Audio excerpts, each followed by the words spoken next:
Hello, my friends. Welcome to the channel. 1995. Since 1995, I've been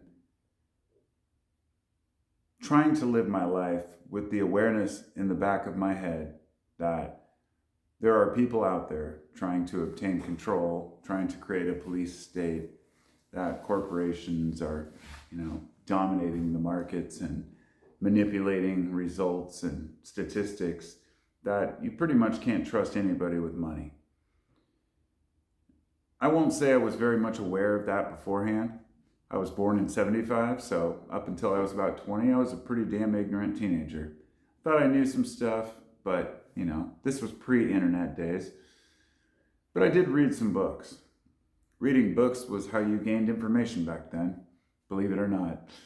And one book I read specifically, which was by William Cooper, called Behold a Pale Horse, really set the tone for a lot of the decisions I've made in my life.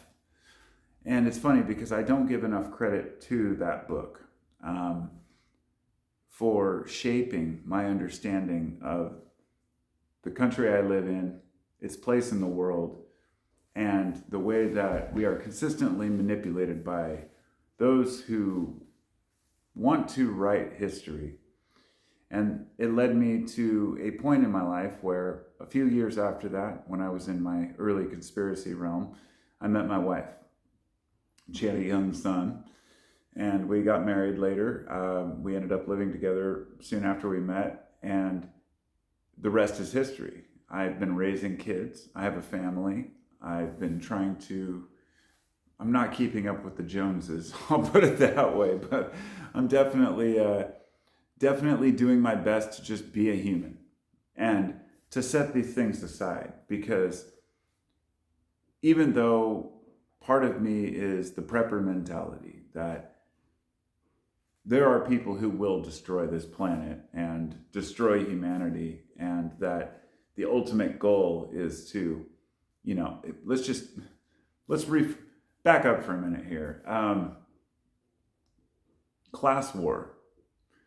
What we have right now is a class war, but the class that is oppressed doesn't even realize it. And it's kind of like when you're kidnapped and people start to sympathize with their accusers, with their captors. Forget the term right now, it doesn't matter. Somebody will point it out in the comments, because that's how people are. People want to fill in that piece of information, so feel free. I realize that when we have to function, when we have to go to work, we have to make a paycheck, we have to be able to pay our bills, raise our kids, we don't have a lot of time for complaining about the issues of inequality and the unfairness. Even though we are aware, at least I should say some are aware, but not everyone, that it's 1% of the population.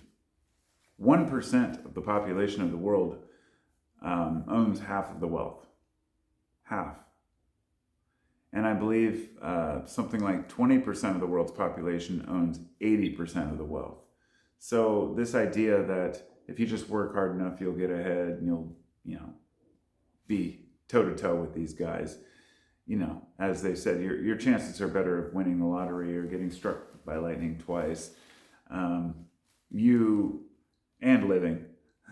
But the thing is that humans, most of us, okay, those of us who aren't psychopaths, which by statistically is 1% of the population, want to just live a life where we're left alone, where we have equality of opportunity and fairness, to start a business, to be able to have equal, footing, and to where there aren't people that are spending money lobbying against us.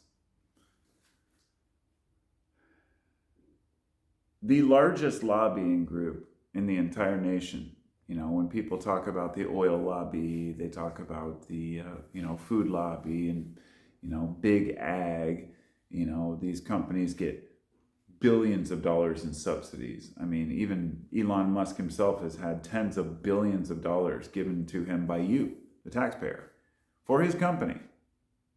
Yes, Elon Musk has received your tax dollars, a lot of them, for his business. So this idea that he's going, he had an opportunity to save us money, it was always a show. It was always a ploy. But so many people bought into it. And when people talk about saving money or giving money back to the people or making sure that a third of our income that we're giving to taxes is actually going to good causes, there's people struggling to pay for basic services, healthcare. You can't go to the dentist.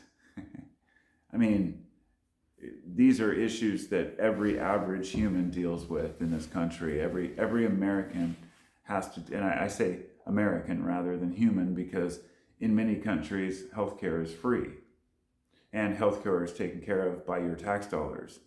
And in fact, I think one of the most frustrating things is that when they say we don't have enough money to take care of Americans, but we are giving hundreds, over the last 20 years, hundreds of billions of dollars, I think $350 billion, okay, to Israel, and they have free healthcare for their citizens. But you come to America and we say, sorry, we're broke because we gave our money away to other people to help a terrorist regime, literally supporting a terrorist regime, which has absolutely nothing to do with Judaism. Zionism has nothing to do with religion. Zionism uses Judaism as a protective, I just say a bulletproof vest. And it worked for a while. It's not working anymore. And about a year ago, I remember, my own studies are limited, right? I can only study what I can study, but I knew enough about the Middle East and the history of Palestine from 1948 to the war in 1967 to how Gaza was occupied, how the West Bank, people from the U.S., if you're a Jewish American, you can say, I want to move to Israel. You can go move to Israel. You can go into the West Bank. You can get a group of people and just force a bunch of Palestinians out of their village and just take it over. If you think that's not true, just look at it. People have taken houses of Palestinians and been interviewed. Why did you take my house? And the guy says, somebody else would have taken it. This is a guy from Brooklyn, okay? And not to get on the Israel thing, but the U.S., this has finally informed Americans that Israel is not our friend. It has taken so long for people to acknowledge this, right? And I'm using this as an example. It's a very important example. I didn't know a lot about Israel in the past, but the more I learned, the more I realized that it shouldn't. Let's just say that the idea is not, there's this illusion that's impressed upon people that they're fighting for their gods, okay? This is not true. This is absolutely nonsense. In fact, the first prime minister of Israel was an atheist. You can look it up yourself. These people have no God. These people have no religion. They wear a funny little hat and pretend. And I'm not talking about Jews. I want to make this very clear. The average Jewish person is completely separate from Zionism. There are plenty of Jews in New York who are protesting this complete genocide of a people. But I wanted to make this point to make it clear, because this is something that I would have liked to think that I really understood better, but it's been put very clear lately.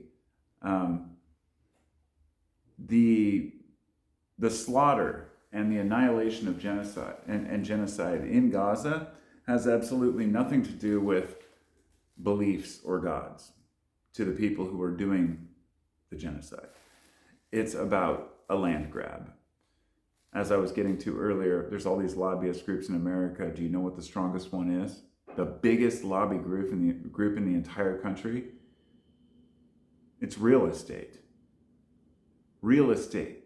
The same companies like BlackRock, which I'm sure you've heard of, which bought up, I believe, 40% of available homes that they could get during COVID, when people were forced out of their homes, all kinds of situations had happened, the prices had dropped. These people manipulate markets just to make a few bucks. These are the kind of people who would, just to make a couple more million for their company would allow 1 million people to lose their homes. And this was shown so clearly in 2008 during the financial crisis, during the time when we had a president named Obama, which I had voted for reluctantly because I'm not a Democrat. Okay, make that clear. I'm not a Democrat, and I've never been a Democrat. I'm also not a Republican. But I'm forced into a two-party system where I have to choose one or the other. And I'd watched what George Bush had done to the Middle East. I was disgusted. I was appalled. From the minute that we attacked Iraq, I said, how can we afford these bombs? How can we afford to send our soldiers into a war zone? What is this doing for America? Okay? This is something I've never been able to understand, how people can justify a war that they have no reason to support, that they don't even understand what it's for, or what it's about, or why we're there. At the very beginning, I argued with a friend about it, and he told me, oh, we'll be out of there in a week. I said it would be a Vietnam, and I've mentioned that before, but yeah, it ended up being true. It was like another Vietnam, worse. Spent trillions of dollars over there in Afghanistan. And for what? To leave it worse than we found it. And the US has done this everywhere. We did it in Korea. We did it in Vietnam. We've done it in several South American countries that tried to nationalize their oil. We did it in Iran in the past, installing the Shah. People think, why do these Middle Eastern countries hate us? They hate our freedom. That's what we were told, in 2001. They don't hate your freedom. They don't even give a shit about your freedom. Nobody in the Middle East is going to be born into a family where they say, oh, there's this group of people all the way across the world that are minding their own business and they believe in a different God. Oh boy, let's put all our energy into buying weapons and making huge plans to go kill them because they believe differently. This is what Americans have been taught. This is what people believe. They want to kill us. We were told they hate our freedom. Complete bullshit. Many of these countries the US has infiltrated had many more freedoms before. You look at pictures of Afghanistan and Iran from the 1960s, you'll find women weren't as oppressed as you might think they were, okay? I'm not saying their culture doesn't have problems. I'm saying that once the US came in, once there were problems in the homeland, they had to buckle down, and it allowed authoritarians to jump in because society was not able to be active and participating in the democracy, or whatever you want to call it. And this is what's happening in my fucking country right now. People are afraid to participate. They think they just have to pick a side. And just like any other country, any other invasion, this isn't about left or right. The people who are writing the laws, the people who are making the big decisions that are affecting you and me, they don't have any loyalty to the United States of America. They don't have any loyalty to you or me, the people who actually pay their fucking bills. These companies can come in and lobby Congress to get favoritism, get billions in subsidies. I don't think most Americans realize where their money goes, and that's understandable. I sure as hell didn't, right? And I still don't. We're only told so much. We can talk about the, hundreds of billions in subsidies that go to pay for, that go to farmers, that go to meat processing, all these different, industries that we need to survive, which if they're small farmers and they're getting subsidies so we can get cheaper food, basically you're paying more taxes that goes to the farmer so your food's cheaper. That makes sense. And I'm okay with that. But the money's not going to the farmer. The farmers have been bought out by companies like Monsanto. Farmland's being bought out by guys like Bill Gates. And these guys can basically decide what's planted, how it's harvested, who to sue for planting their seeds or not using the right seeds. And we cannot let our food be co-opted. But we can't even pay attention to that because we're so distracted with all the other shit. And back to the Obama thing, as I said, I was voted for Obama, and then 2008 comes, and what does he do? Well, he was a Wall Street baby the whole time. Obama was put into office because he was a supporter of Wall Street. I think what people don't realize is both candidates at the time were funded by Goldman Sachs. Both candidates, their top donor was Goldman Sachs, okay? These people do not give a shit who wins, as long as they're on their side and they're funding them. I'm trying not to be too passionate, but I don't want to be fucking dispassionate about this either, because it's a very big concern.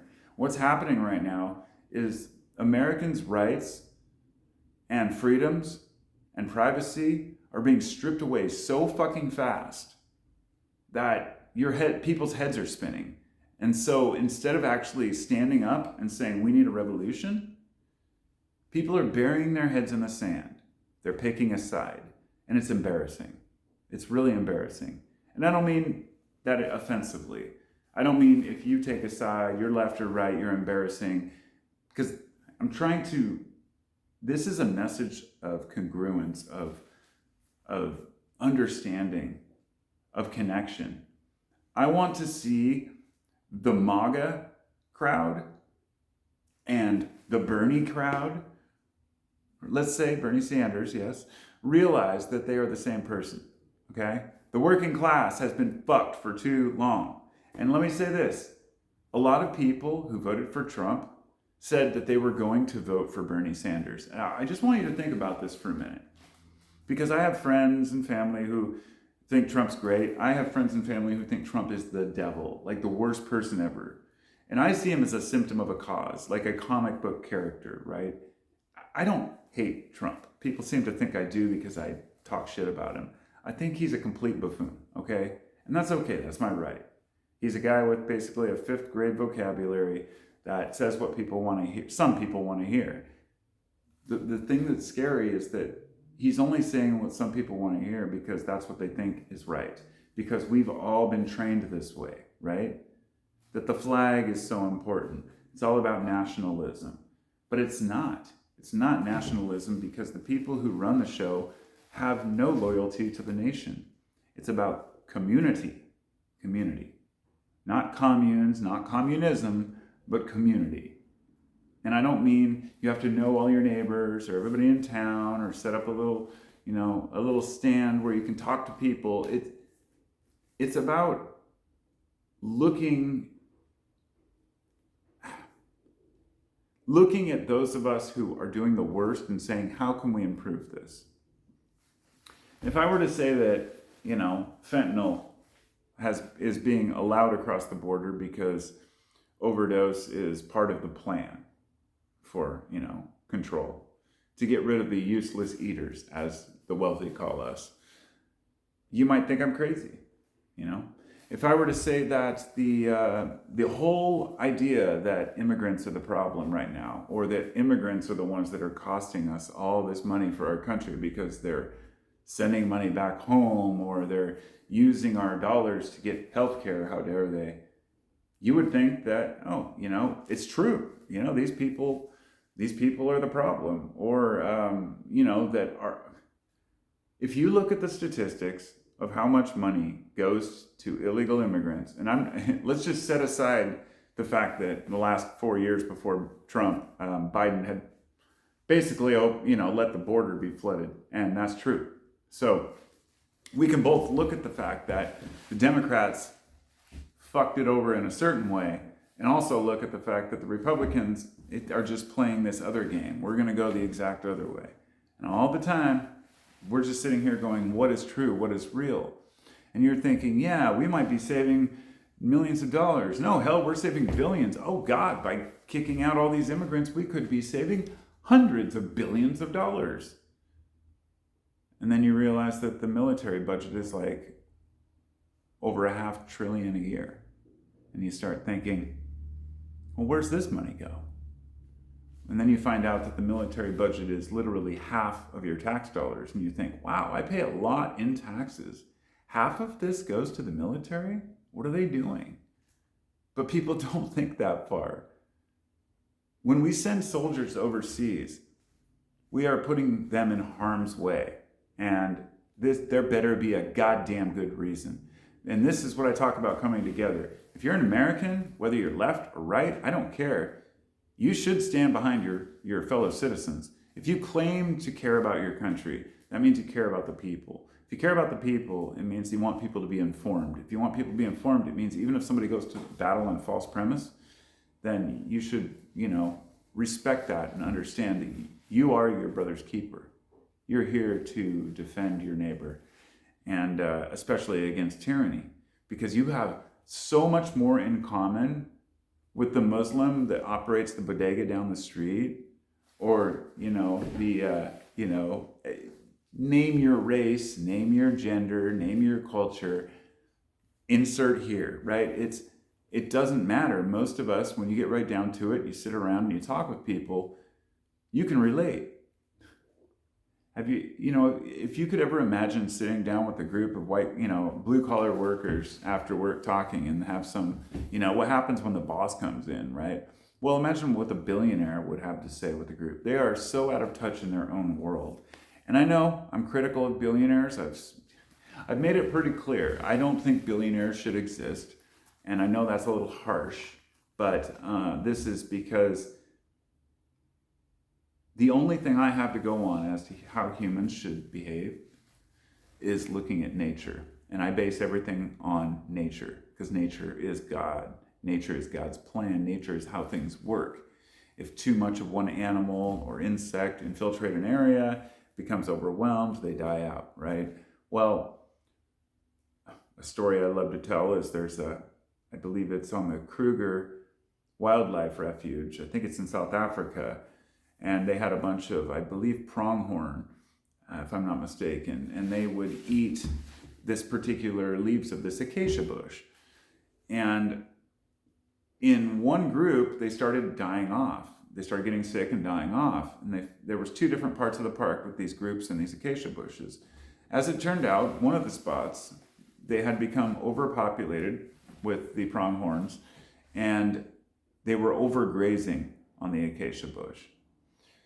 When that happens, the acacia knows how to produce a natural chemical. It's like a toxin that infiltrates their gut and makes them feel full when they're not, and therefore they don't eat, and they starve to death. And they found out that all they had to do was wait for the population to kind of decline enough, and then things balance back out, stop producing the chemical. If you can compare, the world issues to things like this, where we have basically the earth's going to kick us off like a bad case of the fleas. I think, as Carlin said, shake us off like a bad case of the fleas. If we don't get our shit together, but that's the least of our problems, right? Like right now, the only way to get there is by convincing other humans that human life is valuable. So now we're getting down to the nitty gritty. Human life matters. And to get back to what I said about, I was talking about Gaza earlier, and I was ignorant enough to believe that it was kind of a religious war at one point. I've since revised my view and realized, as I said, it was all about real estate. It was always about real estate. And what this tells me is that many of these people who have the most power, the most money, the most influence, they allow these things to happen because it's good for their shareholders. And I want to stop there for a minute and think about this. There are extremely powerful people out there with billions of dollars at their disposal that become aware that an area is going to be infiltrated, annihilated, people will be blown up, bombs will be dropped, white phosphorus will burn people's skin off. I could go into detail, but what's happened in Gaza is like a full-blown genocide. I mean, bombing schools and hospitals. A year ago when I talked about this, I had a lot of people come down on me hard saying, Israel has a right to defend itself. And I said, sure, if they hadn't created Hamas and allowed this to happen and made it worse, and the IDF probably killing a bunch of their own people to make it worse, they have no loyalty to their people. The Israel government does not care about their citizens. It's in their charter that if somebody is held hostage, they are expendable. Okay, this is something that U.S. citizens don't know, and something that was in our government charter, that if they said, if a U.S. military, commander is captured, it's okay, he can be blown up as long as the bad guy's blown up too. That's not how we operate, but that's how they do. They are, as I say, you say 1% of people on earth are psychopathic. Well, that's the country that represents the people. Not the people, I mean, that's the person, as a country, as a person. Israel is completely psychopathic. And this isn't new. This isn't just the current, leadership. This is inherent within the culture. They are taught to fear the brown people from the very beginning. And I'm sorry, it's good that we can finally talk about this without being labeled anti-Semitic, because I have nothing against Judaism. I have nothing against religion itself until it becomes divisive, until it kills people, until babies are murdered. And that's when I have to stand up and say, no, this is bullshit. This is wrong. So, I hope most of my viewers would agree that killing innocent people is never appropriate. And I don't believe in the excuse of the fog of war or collateral damage. These are bullshit terms. So I am staunchly anti-war. I mentioned this the other day. It's one of the few values that I've stood by my whole life that I really, really am, feel strongly about, that aren't, I have plenty of values I stand by, but that's the one regarding the world. I don't know what's going on in the big picture in the world. I can only garner tidbits and information, right? And try to compile them and then make a YouTube video and try to share my thoughts on things, just like the rest of you. It's the people with the most power. This is something that's always fascinated me. People like us, we have lots of time to sit and read and think, and our spare time may be listening to podcasts at work. You think about these people who spend their whole lives just accumulating wealth and everything's dedicated to power. Their focus is going to be on a completely different type of literature if they do read, but they're going to block out any of these, the angst of humanity through history. As we've consistently written about this, we've painted pictures, describing tyranny and war and blood and the chaos and how wrong it all is. And yet we continue to do it and perpetuate it. And this isn't something I think that we can stop. It seems to be that humanity needs an enemy, and there's always some sort of bad guy. And understanding this historically, I have a new appreciation for religion, over the past couple decades. Like, why need a devil? And I get it. I understand the idea and the symbol of the devil more than I ever did before. It was a way to pacify the masses, to say, there is somebody behind this all, but it's not the state, it's the devil, right? And it was always the fucking state. It always has been. Or it was the church, Think about this. We're living in the modern day, 2025, everybody's interconnected. And we're well aware that the church, for who knows how long, probably forever, has been hiding pedos. If somebody gets caught by the church, or somebody tries to charge the person or say that a priest abused them, the church will send that priest to another country like Colombia. Maybe they'll be, teaching little kids somewhere else, right? And this isn't speculation. It's not even a controversial story. It's just a well-known fact that the churches have, especially the Catholic Church, has hidden pedos. And, people can kind of write that off and say, well, it's just a small part, of the highest ranks, And then you find out that the most powerful country in the world, the most powerful, representative of that country, the most powerful man in the world, supposedly has access to a list of all of the wealthy pedos that have abused women and maybe underage kids, and refuses to release it, tells America it doesn't exist. I know the Epstein situation may not seem like it fits in here, but the interesting part of this is how people are willing to justify this. and say, well, yeah, oh well, there must be a reason.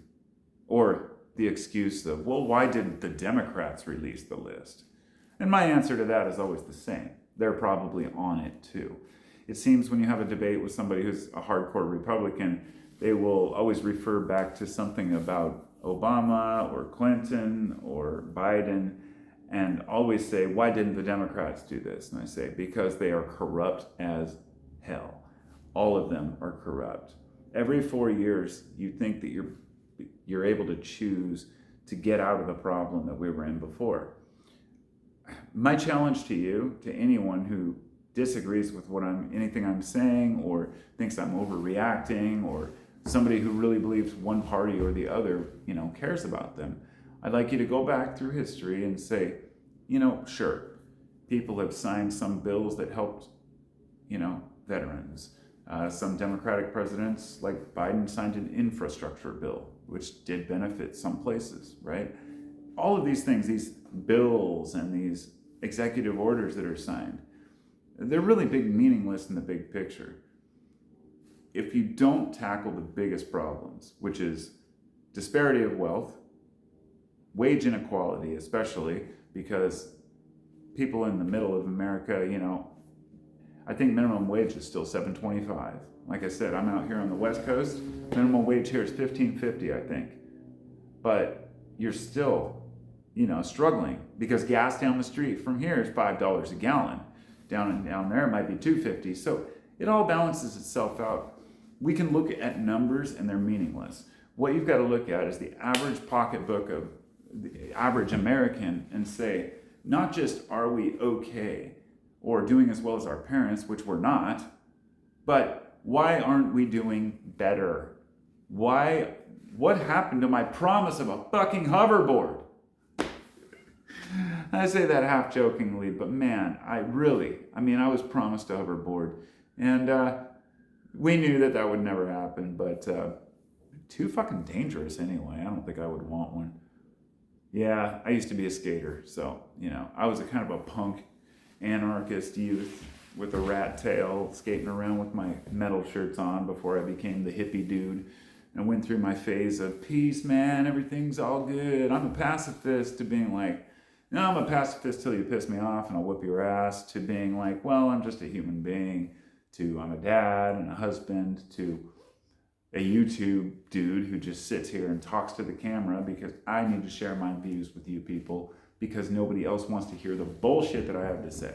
So, that said, I appreciate you being here and hearing me out. And anybody who's lasted this long, if I upload this video, which I don't always, I made hundreds of political videos I don't upload. And I was going to put this on my main channel, but this might just be a starting video for my other channel because I kind of want to keep my gripes separate, but I feel like we're at a point now where I can't not talk about this anymore. This has to be shared. Even if I'm totally full of shit, I don't care because I know what I know, okay? And without the full story of how to put it together, it's hard to describe it, to people who don't have the prior information. Let me just finish with this. A good example is a podcast I was listening to earlier. It was a guy I've never heard. I don't recall what it was. Some old dude with a white beard, and it was a prepper channel. And I listened to a lot of prepper channels. And like not just preparedness, but like collapse. I've always been fascinated with it. You'd be surprised because I don't talk about it on YouTube because I don't usually want to bring people down. But I'm always looking for the signs. When are the banks going to shut down? Where there'll be an attack or an EMP? And recently there's been a little bit of chatter that I've heard, a lot of chatter actually, about a false flag terrorist attack in America in the next several months, which will be blamed on Muslims, that would be carried out by Mossad or Israel in order to get America to get angry at Muslims again. I won't get into 9/11 and the story of people, the Jewish people celebrating it. They wanted us to go into the Middle East. I say, for America, stay the fuck out of the Middle East. Let Israel take care of themselves. If they get destroyed, that's their own problem, not ours. If you want to talk about destabilized world, we're destabilizing our country and we're not protecting our country by going into other countries. We need to get back. You want to talk about America first? Well, stand by it then. That means no more money going out the door to buy weapons for other people to kill other people. There's a lot to be said here, and probably a lot I'm leaving out, but I just wanted to say, like that prepper guy, as I said, he was talking about how this terrorist attack, somebody had pointed out that it looks like, it really could be an issue. And this lady was asking, like, they're saying you should be prepared in case something like this happens. And she said, well, what do we do? How do we prepare? How are you supposed to prepare? And how he said he laughed out loud to himself and said, kind of, what an idiot. But then stepped back, analyzed it, and said, okay, you have to acknowledge that not everybody is privy to the same information. There are people out there that are my age who have never in their lives even considered a collapse of the economy or society. They've just worked and done their thing, and I respect that. But when a person asks, what can you do to prepare, this is what, one of the most crucial things, I believe. It's not just about food and water, it's about books, literature, it could be anything. It could be something like a survival manual, knowing how to skin your own animals or grow your own garden, or it could just be kind of practicing these things. I mean, I have some stored dried food. I have a well at my house and a bunch of stored water. I always try to keep enough on hand, but ultimately you can only prepare so much. But general preparedness, even our own, I think various government agencies like FEMA have always said you should have at least 72 hours of like food and water on hand for an emergency. And I've always thought, God, doesn't everybody? But people don't. I mean, and I'm not talking about people who can't afford it. Obviously, some people live check to check, minute to minute.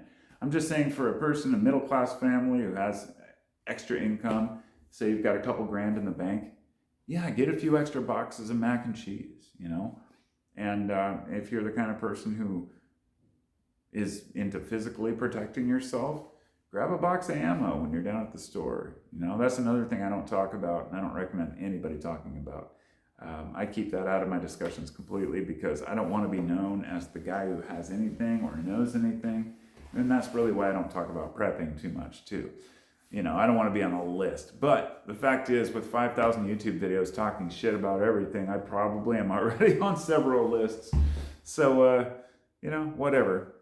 But I never thought it would come to the point where, I guess I did, but I couldn't foresee that it wouldn't be the government using technology to spy on people, but rather Silicon Valley, the ex-hippies, would be willingly giving it to the government so they could spy on us.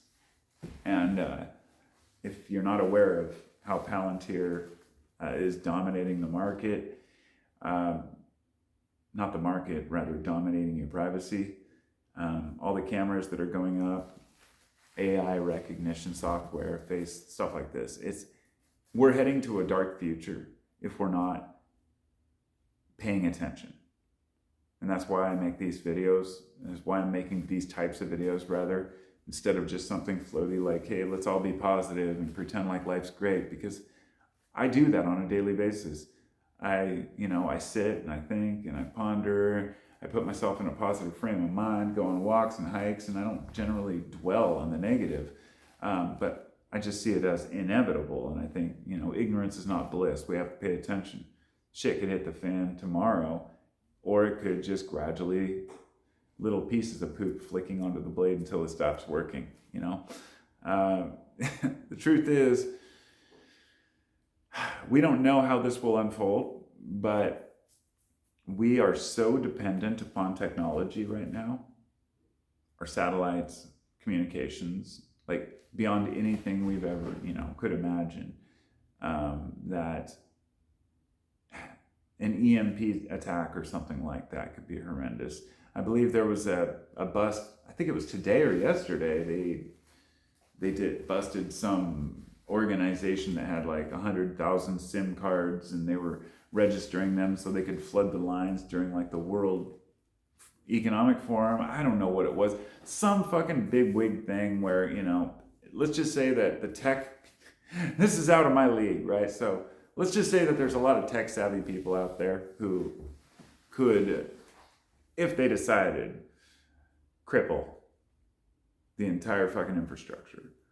Everything now is run on these, algorithms that, not algorithms, but programs that run like water facilities, water treatment plants, nuclear facilities. I'm not sure how much they're tied in, and a lot of them are somewhat isolated, but there's always a weakness. And if somebody wants to exploit it, they will. It's not that China or one of these countries might someday get access and a backdoor into our water systems and electrical grids.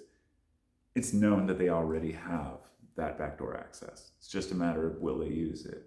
So when you talk about prepping, yeah, food, water is good.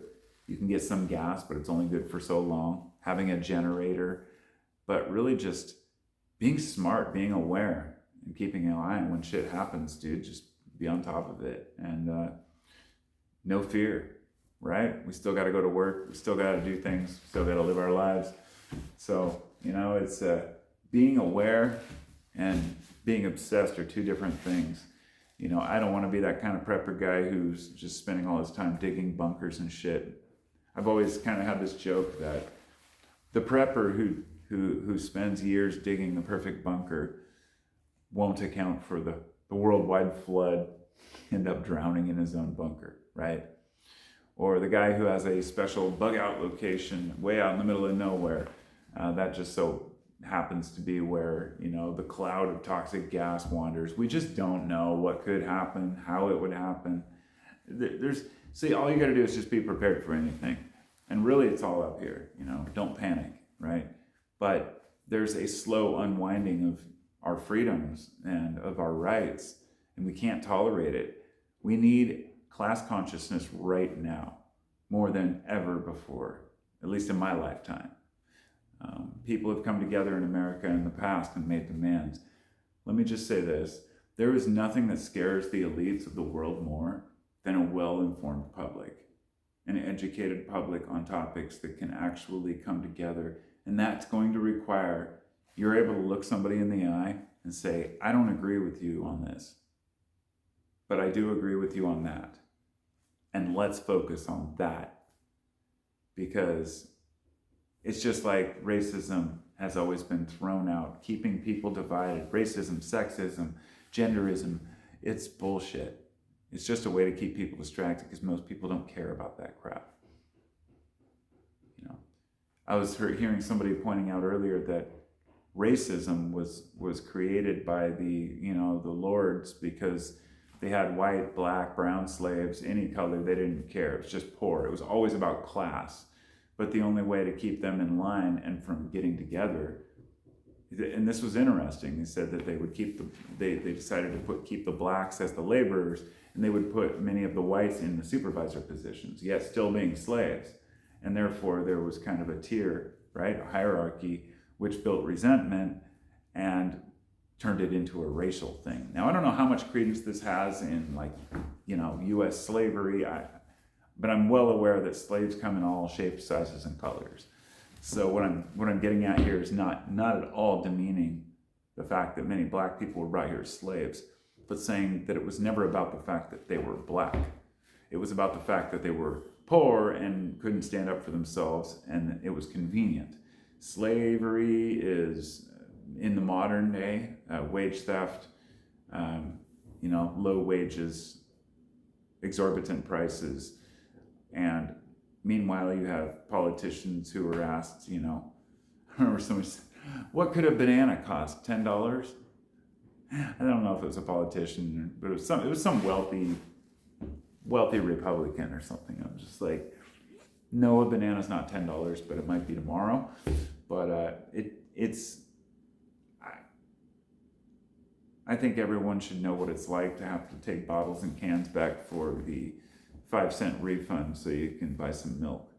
Everybody should know what it's like to take the calculator to the grocery store and to buy everything generic, because this is how a lot of Americans have lived their whole lives. And when you have somebody who is dirt poor,